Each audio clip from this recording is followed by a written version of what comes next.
Yun nga pala guys, yung mga tanim kong pichay para pagkain ng aking mga lovebirds. Kaunti na lang sila, ubos na. Dito yung iba. Ayan. Tatanim na naman ako pag naubos yan. Nakukuha tayo.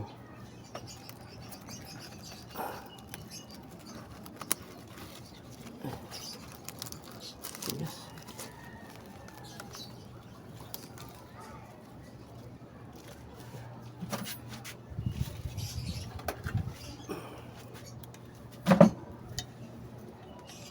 Medyo matigas eh.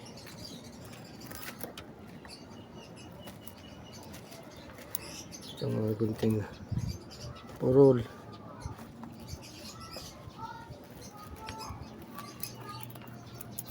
Ayan. Ayan.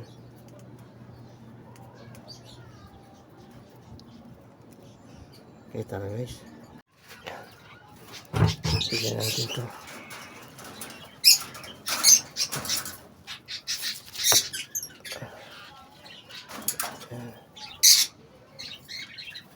Malapit ka na si Duguhol.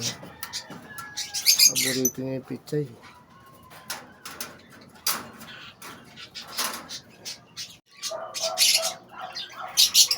Ayun guys, ang mga ibon ko. Sobrang talaga ako natutuwa sa kanila guys. At gandang-ganda talaga ako sa mga kulay nila. Kaya dito pa lang sa mga ibon ko talagang nawawala ang stress ko guys habang pinamasdan ko sila. Kaya nahibigan ko silang alagaan guys. Kasi parang napakasarap sa pakiramdam pag may mga ganito kang alaga sa bahay. Nakikita mo sila nag-ingayan, ganyan, guhuli. Sobrang nakakawala ng stress. Kaya sobrang love ko sila. Kaya lovebirds ka siguro yan. Ano? Ang ganda nilang pagmasdan.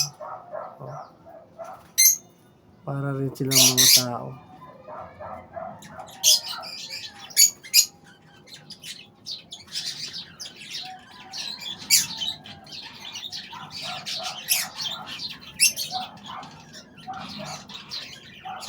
Ito lang talaga ang dahilan guys para kaya nag-alaga ako dyan.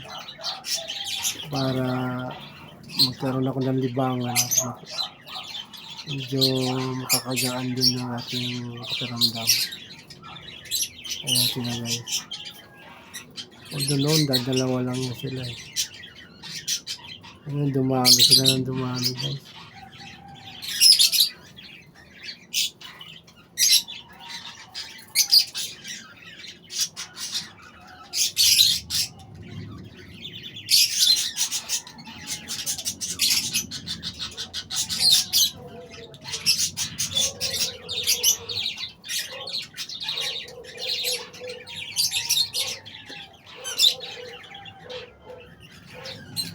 Sa mga hindi pa nag-subscribe dyan, sana supportahan nyo naman itong aking